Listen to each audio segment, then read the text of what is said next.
इक्ष्वाकु के वंश का वर्णन, मानधाता और सौभर ऋषि की कथा। श्री सुखदेव जी कहते हैं, परीक्षित, अम्बरीश के 3 पुत्र थे, विरूप, केतुमान और शंभु। विरूप के वृषदक्ष और उसका पुत्र रथितर हुआ। रथितर संतानहीन था। वंश परंपरा की रक्षा के लिए उसने अंगिरा ऋषि से प्रार्थना की। उन्होंने उसकी पत्नी से ब्रह्म तेज से संपन्न कई पुत्र उत्पन्न किए। यद्यपि ये सब रथितर की भार्या से उत्पन्न हुए थे, इसलिए इनका गोत्र वही होना चाहिए था जो रथितर का था। फिर भी वे अंगिरस ही कहलाए। ये ही रथितर वंशियों के प्रवर कुल के सर्वश्रेष्ठ पुरुष कहलाए, क्योंकि ये क्षत्रोपेत ब्राह्मण थे। क्षत्रिय और ब्राह्मण दोनों गोत्रों से इनका संबंध था। परीक्षित, एक बार मनु के छींकने पर उनकी नासिका से इक्ष्वाक नाम का पुत्र उत्पन्न हुआ। इक्ष्वाक से 100 पुत्र, उनमें सबसे बड़े 3 थे, विकुचि, मिनी और दंडक। परीक्षित, उनसे छोटे 25 पुत्र आर्यावर्त के पूर्व भाग के और 25 पश्चिम भाग के तथा उपर्युक्त 3 मध्य भाग के अधिपति हुए। शेष 47 दक्षिण और अन्य प्रांतों के अधिपति हुए। एक बार राजा इक्ष्वाक ने अस्त का श्राद्ध के समय अपने बड़े पुत्र को आज्ञा दी, विकुचे, शीघ्र ही जाकर श्राद्ध के योग पवित्र पशुओं का मांस लाओ।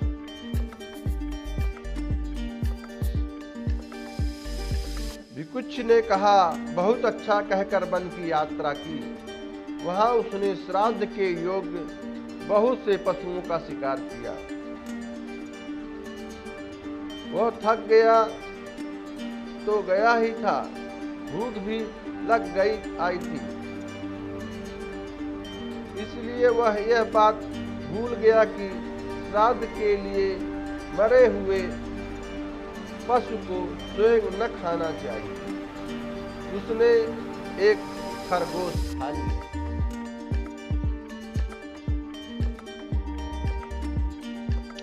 विकुच ने बचा हुआ मांस लाकर अपने पिता को दिया। इक्ष्वाक ने अब अपने गुरु से उसे प्रोक्षण करने के लिए कहा। तब गुरुजी ने बताया कि यह मांस तो दूषित एवं श्राद्ध के अयोग्य है। परीक्षित, गुरुजी के कहने पर राजा इक्ष्वाक को अपने पुत्र की करतूत का पता चल गया। उन्होंने शास्त्रीय विधि का उल्लंघन करने वाले पुत्र को क्रोधवश अपने देश से निकाल दिया।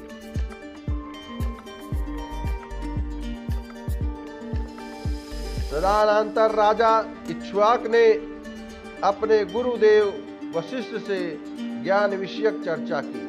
फिर योग के द्वारा शरीर का परित्याग करके उन्होंने परम पद प्राप्त किया। पिता का देहांत हो जाने पर विकुच अपनी राजधानी में लौट आया और इस पृथ्वी का शासन करने लगा। उसने बड़े बड़े यज्ञों से भगवान की आराधना की और संसार से ससाद के नाम से प्रसिद्ध हुआ। विकुच के पुत्र का नाम था पुरंजय। उसी को कोई इंद्रावाह और कोई कुकुत्स कहते थे। जिन कर्मों के कारण उसके ये नाम पड़े थे उन्हें सुनो। सतयुग के अंत में देवताओं का दानवों के साथ घोर संग्राम हुआ। उसमें सब के सब देवता दैत्यों से हार गए। तब उन्होंने वीर पुरंजय को सहायता के लिए अपना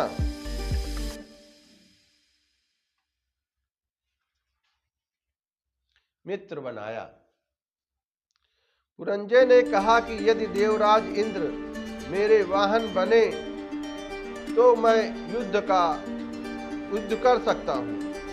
पहले तो इंद्र ने अविस्वीकार किया, परंतु देवताओं के आराध्य देव सर्वशक्तिमान विश्वात्मा भगवान की बात मानकर पीछे हुए एक बड़े भारी बैल बन गए।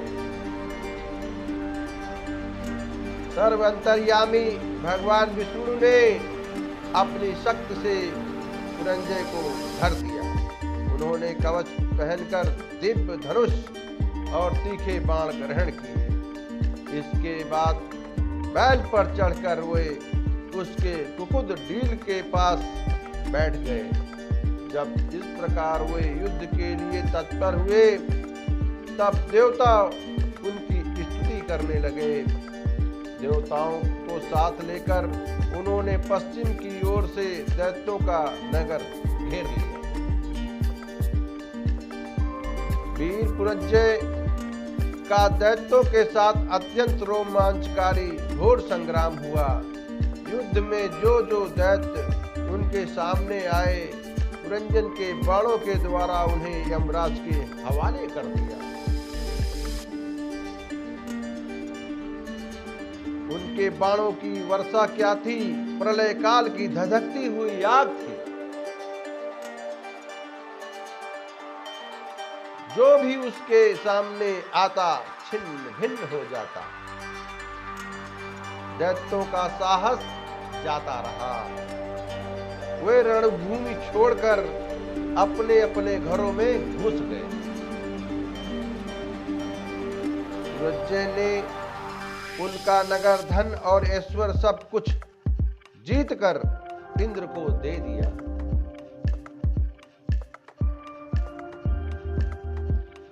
इसी से उन राजर्षि को पुर जीतने के कारण पुरंजय इंद्र को वाहन बनाने के कारण इंद्रवाह और बैल के कुद पर बैठने के कारण कुकुत्स कहा जाता है। पुरंजय का पुत्र था अनेना। उसका पुत्र पृथु हुआ। पृथु के विश्वरंध्री, उसके चंद्र और चंद्र के युवनाश्रो, युवनाश्र के पुत्र हुए साबास्त, जिन्होंने सबस्तीपुर बसाई। साबास्त के बृहद्रक्ष और उसके कुवलयासो हुए। ये बड़े बली थे। इन्होंने उत्तक ऋषि को प्रसन्न करने के लिए अपने 21,000 पुत्रों को साथ लेकर धुंधु नामक दैत्य का वध किया। इसी से इनका नाम हुआ धुंधुमार। धुंधु दैत्य के मुख की आग से उनके सब पुत्र जल गए। केवल 3 ही बचे रहे। परीक्षित बचे हुए पुत्रों के नाम थे दृढ़राष्ट्र, कपिलास्त्र और भाद्रास्त्र। दृढ़राष्ट्र हर्षव और उससे निकुंभ का जन्म हुआ। निकुंभ के ब्रहणवस्व, उसके कृशासव से सेनजीत और सेनजीत के युवानास्रो नामक पुत्र हुए। युवानास्रो संतानहीन था, इसलिए वह बहुत दुखी होकर अपनी 100 स्त्रियों के साथ वन में चला गया।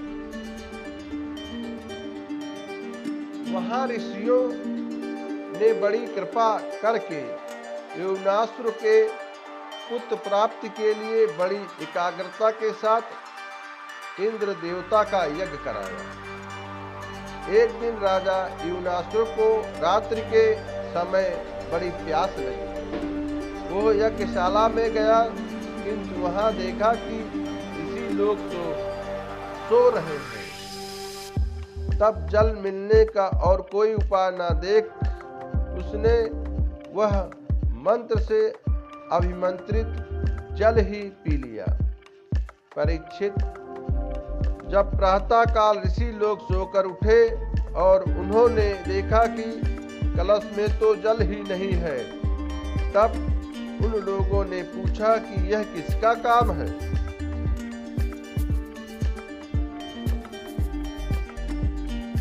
पुत्र उत्पन्न करने वाला जल किसने पी लिया। अंत में जब उन्हें यह मालूम हुआ कि भगवान की प्रेरणा से राजा युवनासुर ने ही उस जल को पी लिया है, तो उन लोगों ने भगवान के चरणों में नमस्कार किया और कहा, धन्य है, भगवान का बल ही वास्तव में बल है। इसके बाद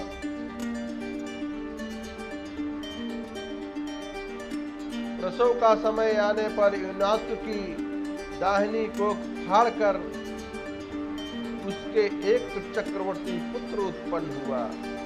उसे रोते देख ऋषियों ने कहा, यह बालक दूध के लिए बहुत रो रहा है, अतः इसका दूध पिएगा। तब इंद्र ने कहा, मेरा पिएगा।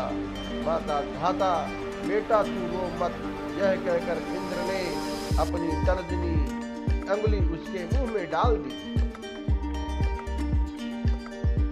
ब्राह्मण और देवताओं के प्रसाद से उस बालक के पिता युवनासुर की भी मृत्यु नहीं हुई।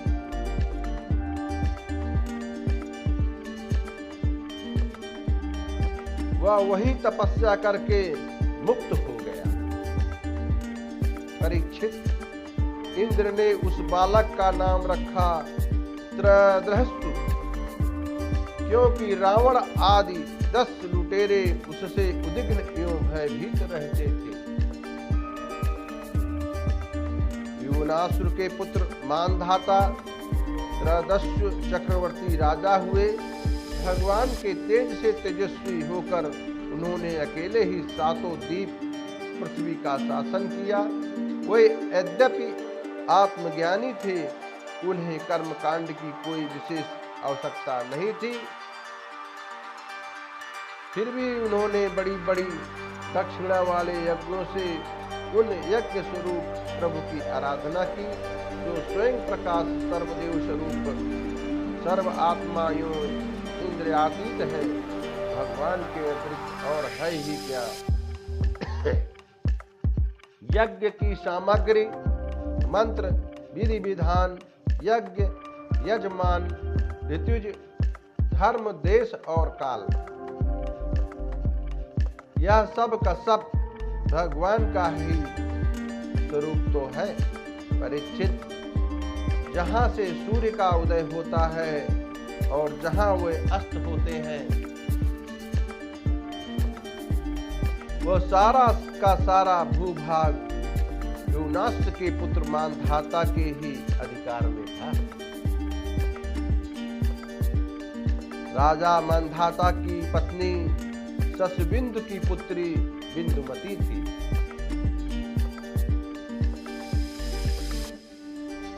उसके गर्भ से उनके 3 पुत्र हुए, रुकुत, अम्बरीश, ये दूसरे अम्बरीश हैं, और योगी मुचकुंद। इनकी 50 बहनें थीं। उन 50 ने केवल सौभर्य ऋषि को पति के रूप में वरण किया। परम तपस्वी सौभर्य जी एक बार यमुना जल में डुबकी लगाकर तपस्या कर रहे थे। वहां उन्होंने देखा कि एक मत्स्यराज अपनी पत्नियों के साथ बहुत सुखी हो रहा है। उसके इस सुख को देखकर ब्राह्मण सौभर के मन में भी विवाह करने की इच्छा जाग उठी और उन्होंने राजा मांधाता के पास जाकर उनकी 50 कन्याओं में से एक कन्या मांगी। राजा ने कहा, ब्राह्मण कन्या स्वयंवर में आपको चुन ले तो आप उसे ले लीजिए। सौभर ऋषि राजा मांधाता का अभिप्राय समझ गए। उन्होंने सोचा कि राजा ने इसलिए मुझे ऐसा सूखा जवाब दिया है कि अब मैं बूढ़ा हो गया हूँ, शरीर में झुर्रियां पड़ गई हैं, बाल पक गए हैं और सिर कांपने लगा है। अब कोई स्त्री मुझसे प्रेम नहीं कर सकती। अच्छी बात है, मैं अपने को ऐसा सुंदर बनाऊंगा कि राजकन्याएं तो क्या देवांगनाएं भी मेरे लिए ललायित हो जाएंगी। ऐसा सोचकर समर्थ सौभर जी ने ऐसा ही किया। फिर क्या था, अंतःपुर के रक्षक ने सौभर मुनि को कन्याओं के सजे सजाए महल में पहुंचा दिया। फिर तो क्या, उन 50 राजकन्याओं ने एक सौभरी को ही अपना पति चुना। उन कन्याओं का मन सौभर जी में इस प्रकार आसक्त हो गया कि वे उनके लिए आपस में प्रेम भाव को तिलांजलि देकर परस्पर कलह करने लगी और एक दूसरे से कहने लगी कि ये तुम्हारे योग्य नहीं, मेरे योग्य है। ऋग्वेदी सौभर जी ने उन सभी का पाणी ग्रहण कर लिया। वे अपनी अपार तपस्या के प्रभाव से बहुमूल्य सामग्रियों से सुसज्जित अनेकों वनों और निर्मल जल से परिपूर्ण सरोवरों से युक्त यों सौगंधिक पुष्पों के बगीचों से घिरे महलों में बहुमूल्य शय्या, आसन, वस्त्र, आभूषण, स्नान, अनुलेपन, सुस्वादु भोजन और पुष्पमालाओं के द्वारा अपनी पत्नियों के साथ विहार करते। सुंदर सुंदर वस्त्राभूषण धारण किए स्त्री पुरुष सर्वदा उनकी सेवा में लगे रहते। कहीं पक्षी चहकते रहते तो कहीं भौरे गुंजार करते रहते और कहीं कहीं बंदी जन उनकी हृदयावली का बखान करते रहते। सप्तद्वीपवती पृथ्वी के स्वामी मांधाता सौभर जी की यह गृहस्थी का सुख देखकर आश्चर्यचकित उनका यह गर्व कि मैं सार्वभौम संपत्ति का स्वामी हूँ जाता रहा। इस प्रकार सौभर जी गृहस्थी के सुख में रम गए और अपनी निरोग इंद्रियों से अनेकों विषयों का सेवन करते रहे। फिर भी जैसे घी की बूंद से आग तृप्त नहीं होती, वैसे ही उन्हें संतोष नहीं हुआ। ऋग्वेदाचार्य सौभर जी एक दिन स्वास्थ्यचित से बैठे हुए थे। उस समय उन्होंने देखा कि मत्स्यराज के क्षण भर के संग से मैं किस प्रकार अपनी तपस्या तथा अपना आपा तक हो बैठा। वे सोचने लगे, अरे मैं तो बड़ा तपस्वी था, मैंने भली भांत अपने व्रतों का अनुष्ठान भी किया था। मेरा यह अधःपतन तो देखो। मैं दीर्घ काल से अपने ब्रह्म तेज को अक्षुण्ण रखा था, परंतु जल के भीतर विहार करती हुई एक मछली के संसर्ग से मेरा यह ब्रह्म तेज नष्ट हो गया। अतः जिसे मोक्ष की इच्छा है उस पुरुष को चाहिए कि वह भोगी प्राणियों का संग सर्वथा के लिए छोड़ दे और एक क्षण के लिए भी अपनी इंद्रियों को बहिर्मुख न होने दे। अकेला ही रहे और एकांत में अपने चित्त को सर्वशक्तिमान भगवान में ही लगा दे। यदि संग करने की आवश्यकता ही हो तो भगवान के अनन्य प्रेमी निष्ठावान महात्माओं का ही संग करें। मैं पहले एकांत में अकेला ही तपस्या में संलग्न था, फिर जल में मछली का संग होने से विवाह करके 50 हो गया और संतान के रूप में 5000। विषयों में सत्य बुद्धि होने से माया के गुणों ने मेरी बुद्धि हर ली। अब तो लोक और परलोक के संबंध में मेरा मन इतनी लालसाओं से भर गया है कि मैं किसी तरह उनका पार नहीं पाता। इस प्रकार विचार करते हुए वे कुछ दिनों तक तो घर में ही रहे, फिर विरक्त होकर उन्होंने सन्यास लिया और वन में चले। अपने पति को ही सर्वस्व मानने वाली उनकी पत्नियों ने भी उनके साथ ही वन की यात्रा की। वहां जाकर परम संयमी सौभरी जी ने बड़ी घोर तपस्या की, शरीर को सुखा दिया यह तथा आहवनीय आदि अग्नियों के साथ ही अपने आप को परमात्मा में लीन कर दिया। परीक्षित, उनकी पत्नियों ने जब अपने पति सौभरी मुनि की आध्यात्मिक गति देखी तब जैसे ज्वालाएं शांत अग्नि में लीन हो जाती हैं, वैसे ही उनके प्रभाव से सती होकर उन्हीं में लीन हो गईं। उनकी भी गति को प्राप्त हुई। इति नवम स्कंद छठा अध्याय समाप्त। ओम श्री कृष्ण गोविंद हरे मुरारे, हे नाथ नारायण। ओम कृष्णाय वासुदेवाय हरे परमात्मने, सहता क्लेश नाशाय हरि गोविंदाय नमो नमः। नवम स्कंद सातवां अध्याय। राजा त्रिशंकु और हरिश्चंद्र की कथा। श्री सुखदेव जी कहते हैं, परीक्षित, मैं वर्णन कर चुका हूं कि मांधाता के पुत्रों में सबसे श्रेष्ठ अम्बरीश थे।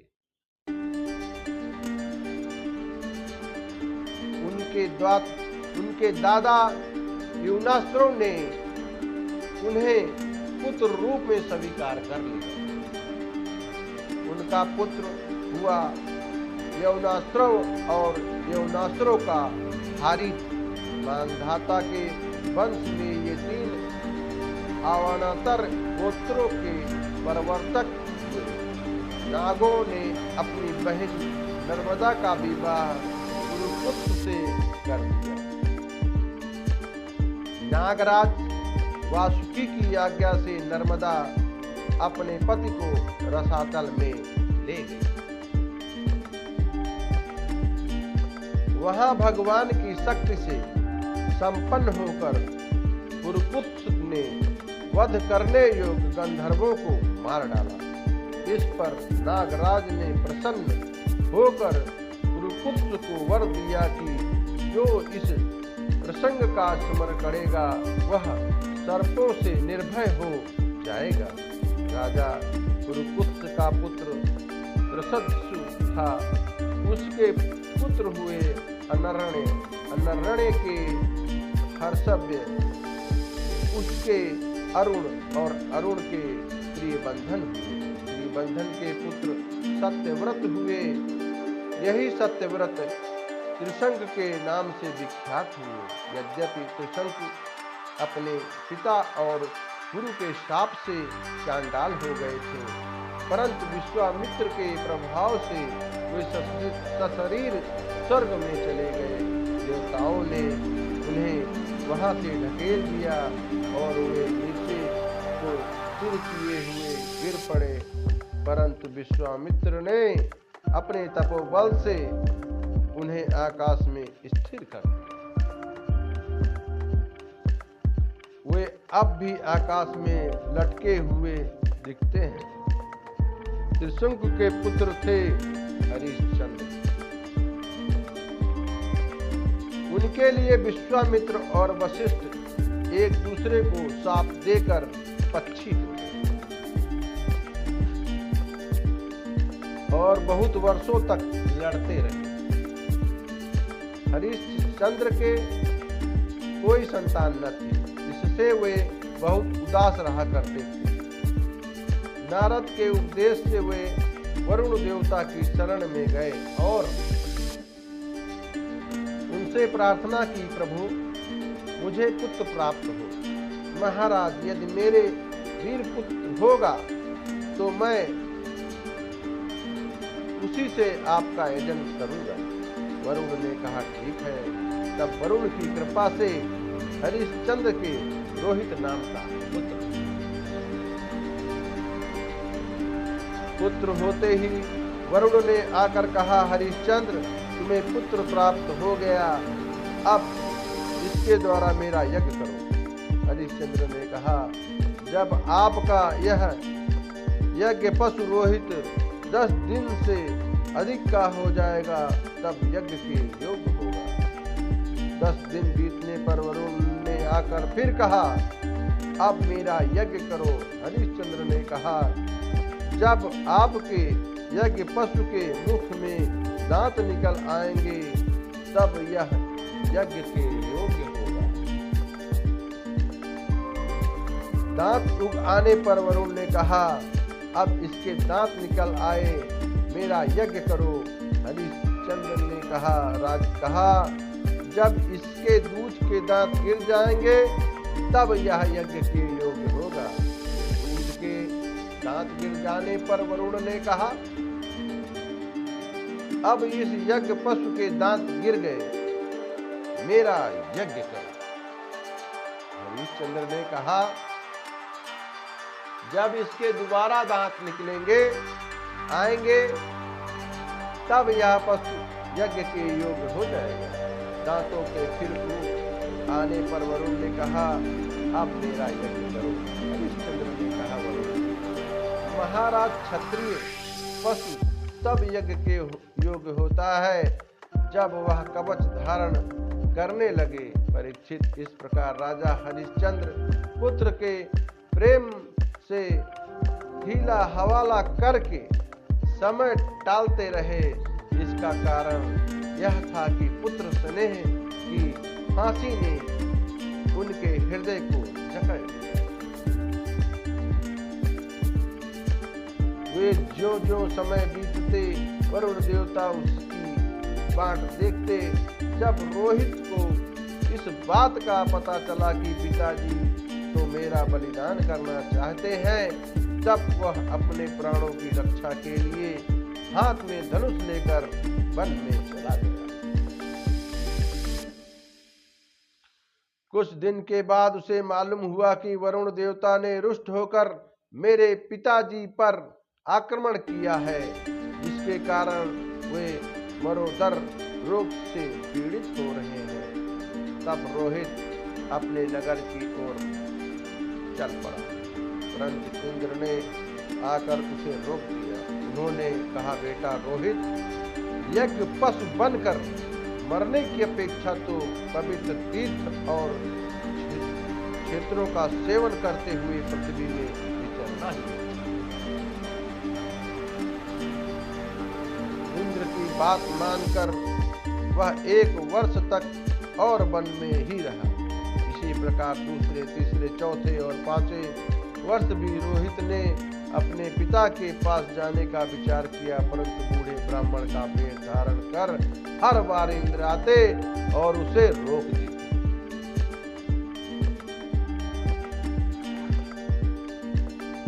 इस प्रकार 6 वर्ष तक रोहित वन में ही रहा।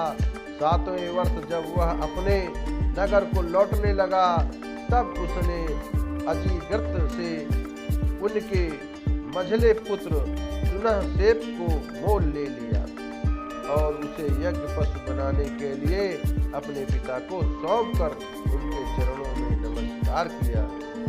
तब परम श्रेष्ठ चरित्र वाले राजा हरिश्चंद्र ने दामोदर रोग से छूटकर पुरुष मेघ यज्ञ द्वारा वरुण आदि देवताओं का यजन किया। उस यज्ञ में विश्वामित्र जी होता हुए परम संयमी जमदग्नि ने आदियों का काम किया। वशिष्ठ जी ब्रह्मा बने और आयास से मुनि सामगान करने वाले उद्गाता बने। उस समय इंद्र ने प्रसन्न होकर हरिश्चंद्र को एक सोने का रथ। परीक्षित आगे चलकर मैं सुना सेब का महात्म्य वर्णन करूंगा। हरिश्चंद्र को अपनी पत्नी के साथ सत्य में दृढ़ता पूर्वक स्थिति देखकर विश्वामित्र बहुत प्रसन्न। उन्होंने उन्हें उस ज्ञान का उपदेश किया जिसका कभी नाश नहीं होता। उसके अनुसार राजा हरिश्चंद्र ने अपने मन को पृथ्वी में, पृथ्वी को जल में, जल को तेज में और तेज को वायु में और वायु को आकाश में स्थिर करके आकाश को अहंकार में लीन कर दिया। फिर अहंकार को महातत्व में लीन करके उसमें ज्ञान कला का ध्यान किया और उससे अज्ञान को भस्म कर दिया। इसके बाद निर्वाण सुख की अनुभूति से उस ज्ञान कला का भी परित्याग कर दिया और समस्त बंधनों से मुक्त होकर वे अपने उस स्वरूप में स्थित हो गए जो न तो किसी प्रकार बतलाया जा सकता है और न उसके संबंध में किसी प्रकार का अनुमान भी किया जा सकता है। सातवां स्कंद, नववां स्कंद, 7वां अध्याय समाप्त। ओम श्री कृष्ण गोविंद हरे मुरारे, हे नाथ नारायण वासुदेव। ओम कृष्णाय वासुदेवाय हरे परमात्मने, प्रणता क्लेशनाशाय गोविंदाय नमो नमः। जय हो बाके हरिलाल राधा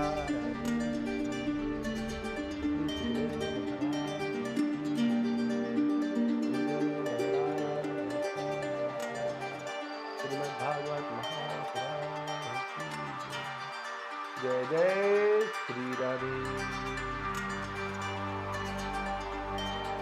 तो हरि की कथा सुनाने वाले, सच्ची राह दिखाने वाले, तुमको लाखों प्रणाम, तुमको लाखों प्रणाम, तुमको लाखों प्रणाम। जा रहे थे यम के गाला लेकर विषयों का प्याला, जा रहे थे यम के गाला लेकर विषयों का प्याला। अमृत पान कराने वाले, सच्ची राह दिखाने वाले, तुमको लाखों प्रणाम, तुमको लाखों प्रणाम। हरि की कथा बताने वाले, सच्ची राह दिखाने वाले, तुमको लाखों प्रणाम, तुमको लाखों प्रणाम। श्री सुखदेव महाराज की जय हो। जय जय श्री राधे।